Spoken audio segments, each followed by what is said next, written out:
del Lab UTPL, Microaula de Derecho Laboral. En esta semana 13 abordaremos una pieza clave del derecho colectivo, el contrato colectivo.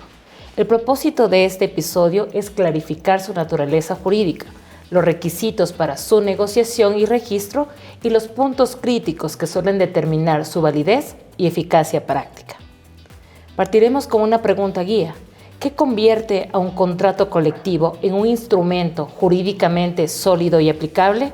¿Y cuáles son los errores más frecuentes que debilitan su negociación o ejecución? Nos acompaña el doctor Carlos Rivadeneira, experto en materia laboral del Ministerio del Trabajo, para aportar una visión técnica y operativa sobre negociación, formalización y aplicación del contrato colectivo. El contrato colectivo se inscribe en el marco del diálogo social y de la negociación colectiva como una herramienta institucional para equilibrar intereses y prevenir conflictos. En el plano internacional, los estándares de la OIT, incluyendo el Convenio 98, orientan la protección del derecho de sindicación y la promoción de mecanismos de negociación. En el plano constitucional ecuatoriano, se reconoce la dimensión colectiva del trabajo y la contratación colectiva como vía legítima para mejorar las condiciones laborales. Y en el plano legal, el Código del Trabajo desarrolla la negociación y el contrato colectivo, estableciendo reglas sobre sujetos colectivos, procedimiento, contenido, vigencia y efectos. Por ello, en la práctica, el punto crítico no es solo acordar cláusulas, sino asegurar representatividad, forma, registro y trazabilidad para que el instrumento sea exigible y sostenible. Para fijar el marco con precisión, estimado Carlos, indíquenos cómo define usted el contrato colectivo y cuáles son sus elementos mínimos para que sea jurídicamente válido y aplicable. Muchísimas gracias. Muy agradecido de igual manera con su invitación. Es importante, bien se ha mencionado dentro de la intervención, que el contrato colectivo no solo es un instrumento en el cual confluye una negociación, es un instrumento jurídico el cual contiene varios elementos esenciales de estándar no solo constitucional, sino de carácter internacional. El contrato colectivo permite que las relaciones laborales se confluyan para formar un marco de referencia para contratos individuales, lo que va a generar que el contrato colectivo, en su esencia principal y primordial, establezca las condiciones bajo las cuales los trabajadores podrán ejecutar sus beneficios, sus derechos y también sus obligaciones. En ese sentido, como bien lo ha dicho el Código de Trabajo, establece que el contrato colectivo es la negociación existente entre uno o varios empleadores y de igual manera entre uno y varios trabajadores que están legítimamente representados. Y esa es una de las claves y los elementos más importantes del contrato colectivo, que se desarrollan en 4 ejes principales. El primero es una legitimación completa que cumpla con los estándares legales que establece la normativa para garantizar que la negociación en un primer momento sea válida. El segundo es un instrumento jurídico de carácter formal, instrumento que tiene que no solo ser validado, sino también que cumplir con ciertos estándares, procesos y herramientas que establece la normativa vigente, el Código de Trabajo como tal, para que éste tenga validez y sobre todo surta efectos, que es lo que todos buscamos.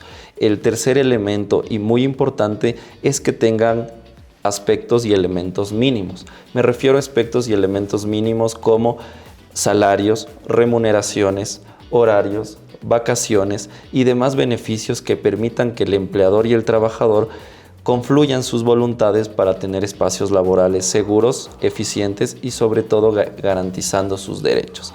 El cuarto elemento es la trazabilidad ligada a la aplicabilidad del contrato colectivo, en el sentido que el contrato colectivo, al ser un instrumento jurídico de índole formal, tiene que seguir una trazabilidad en cuanto al procedimiento de negociaciones, las actas que se ejecutan dentro de estas negociaciones y de qué manera estas son validadas y ejecutadas por las instituciones competentes para que el contrato tenga vida en su naturaleza jurídica.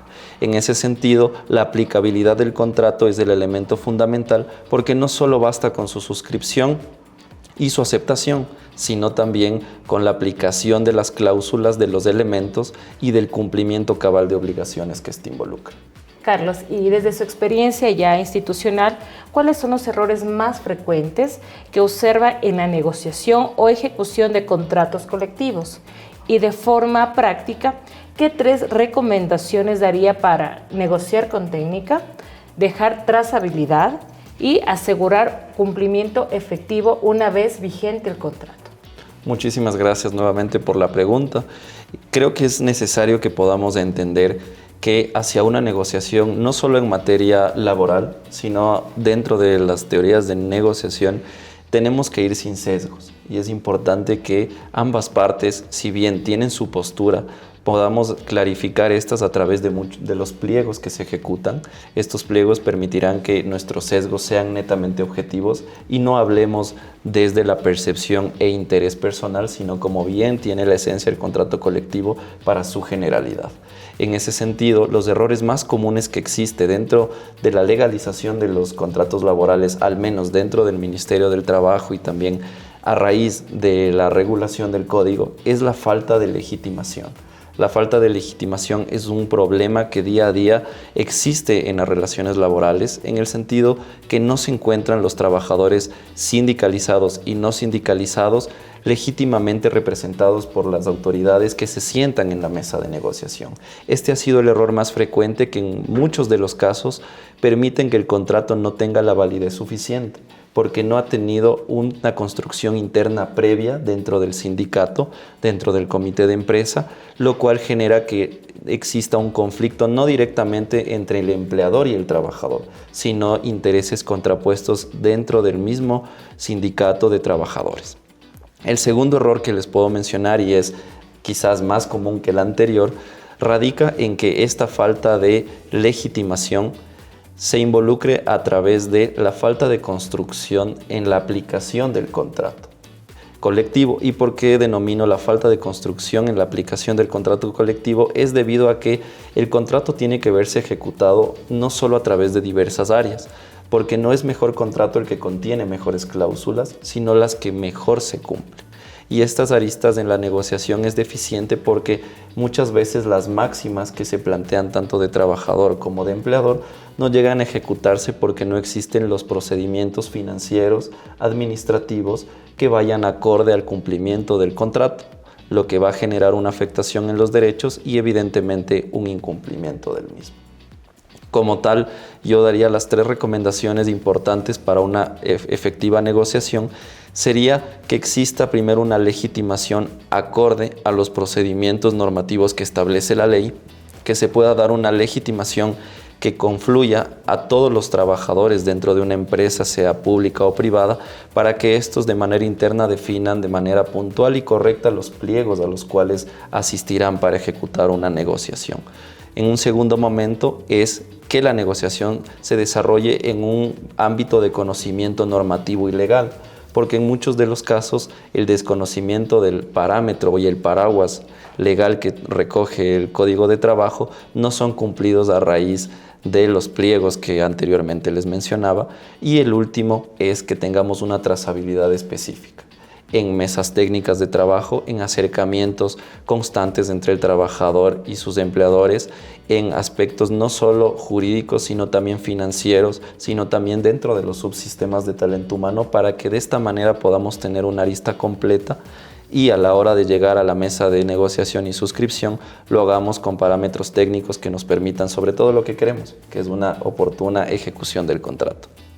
Perfecto, muchas gracias, querido Carlos. Y para llevar este marco ya a la práctica, ¿podría compartirnos un caso desde su experiencia institucional, debidamente anonimizado, en el que un aspecto de negociación, de registro o de ejecución haya sido determinante para el éxito o, en su caso, el conflicto de un contrato colectivo? Muchísimas gracias. De igual manera, vale mencionar que dentro de los casos prácticos, como bien establece la OIT en el convenio 98, se desarrolla el contrato colectivo como un eje garantista de derechos laborales, garantista en cuanto a derechos sociales, en un derecho colectivo plenamente. Los casos relevantes: a principios de este año ejecutamos una firma de contrato colectivo de una empresa textil que contaba con aproximadamente 180 trabajadores.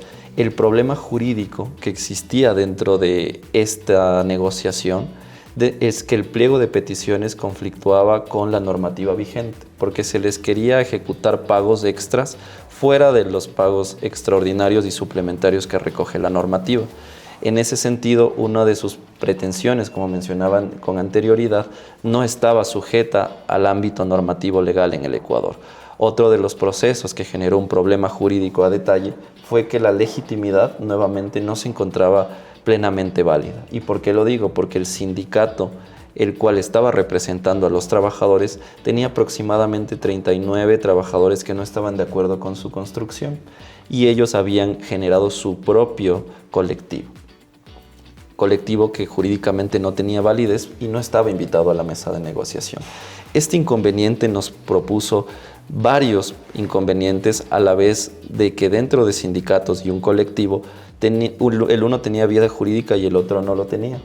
Por ende, ambos tenían pretensiones diferentes, ambos tenían planteamientos distintos y al fin y al cabo nosotros tenemos que tener un marco de referencia que es el principio de legalidad en este sentido. La legalidad acorde al mandato taxativo de la norma, lo que nos involucra que una vez que nosotros pudimos sentarnos a conversar con los trabajadores en el sindicato que estaba legalmente aprobado y constituido, tuvimos que desarrollar un ámbito profundo de socialización, no directamente con el empleador, sino dentro de los trabajadores. Este procedimiento como tal de negociación genera un elemento jurídico muy válido que son compromisos dentro de los propios trabajadores. Y estos compromisos nos atan a que los colectivos generen su propia vida y naturaleza jurídica a través de los procedimientos establecidos. Finalmente se logró solventar una vez que llegamos a un punto medio dentro del sindicato plenamente reconocido y el colectivo que estaba en proceso para hacerlo. Al final terminó adhiriéndose el colectivo al sindicato, se generó una reforma completa. Sin embargo, dentro de la negociación este fue el punto más álgido y lo logramos suscribir precisamente con ello, con una viabilidad no solo jurídica, sino una viabilidad presupuestaria en el sentido de que se buscaba un aumento de remuneraciones del 6%, el cual se definió, y también el acceso a bonos a final de año y también a un seguro privado, lo que el anterior convenio o contrato colectivo no contemplaba, y esa fue la resolución que tuvimos que hacer con un trabajo ex ante, porque el trabajo del contrato colectivo es ex ante y ex post, más que dentro de su suscripción. Excelente, gracias por compartirnos este caso tan interesante y tan real en donde pudimos identificar la importancia de llegar a una negociación interna para poder establecer condiciones de mejora para la clase obrera, que es lo que busca obviamente la suscripción de un contrato colectivo. Para cerrar, 3 ideas clave. Contrato colectivo, norma pactada. No es un acuerdo de buena voluntad, es un instrumento jurídicamente exigible que convierte el diálogo social en obligaciones concretas para las partes. Como segundo punto, validez se construye con técnica y representatividad. La eficacia del contrato depende de 3 pilares: sujetos legitimados, procedimiento y forma, y redacción clara de cláusulas sin ambigüedades ni incompatibilidades normativas. Y finalmente, sin cumplimiento se vuelve conflicto. Un contrato colectivo requiere mecanismos de seguimiento, de evidencia documental y de gestión interna. Si no se implementa y controla, termina generando controversias en lugar de prevenirlas. Diálogo social y la negociación colectiva para construir acuerdos legítimos y sostenibles. Bueno, yo creo que tenemos que tener una idea amplia de que el derecho laboral no involucra simplemente el estudio normativo, sino que el derecho laboral cambia vidas y permite que esta relevancia social se involucre desde lo más profundo del crecimiento personal de las familias y de los ciudadanos como tal, porque el derecho laboral va ligado al crecimiento oportuno del país. En ese sentido, dentro del Ministerio de Trabajo y bajo mi experiencia, la parte más importante dentro de la construcción del derecho laboral radica en permitirnos encontrar un punto de consensos que nos permita erradicar las prácticas lesivas para el crecimiento laboral, debemos dinamizar el crecimiento laboral a través de una garantía de derechos que nos permita desarrollar mejores herramientas para que de manera colectiva podamos trasladarlas a cada una de las familias que se ven beneficiadas de aquello, porque olvidémonos que el derecho laboral tiene que ser un conflicto entre empleador y trabajador, sino debe ser un punto medio en el que se pueda llegar a consensos, y a través del consenso se permiten generar realidades, y las realidades nos cambian vidas, y por eso es que es tan importante que tengamos esta construcción no solo desde un ámbito normativo, sino también desde un ámbito social, porque el derecho laboral es la herramienta jurídica en la cual las vidas de las personas, el desarrollo sostenible del país, toma participación activa, y es nuestro deber garantizarlo a través del conocimiento profundo de aquello, porque no solo se basa en ser estrictamente normativo, sino también bastante acorde a nuestro pensamiento social y sobre todo de solidaridad con el resto. Y para conocer a Carlos un poco más allá de ese rol institucional, en lo personal, ¿qué le inspira o le motiva a seguir trabajando en el ámbito laboral, incluso en momentos de alta tensión o conflicto? Bueno, creo que los conflictos en el ámbito laboral son bastante frecuentes, son bastante álgidos también, porque las relaciones laborales lamentablemente en el país tienen que cambiar hacia una arista de una escucha activa, y sobre todo fuera de cualquier ideología y dogma, sino a través de la razón, la empatía y también de la legalidad. A mí lo que personalmente me motiva es esa capacidad de influir en las personas, en generar mejores condiciones, oportunidades que todas las personas necesitamos, y quizás por la normativa actual que tenemos y también bajo la construcción del paraguas normativo en un código laboral quizás que tiene que ser muchas veces reformado, podamos tener esta dinamización y esta flexibilización, tener esta garantía de derechos, porque el modernizar la norma, el modernizar oportunidades no involucra un menoscabo en derechos.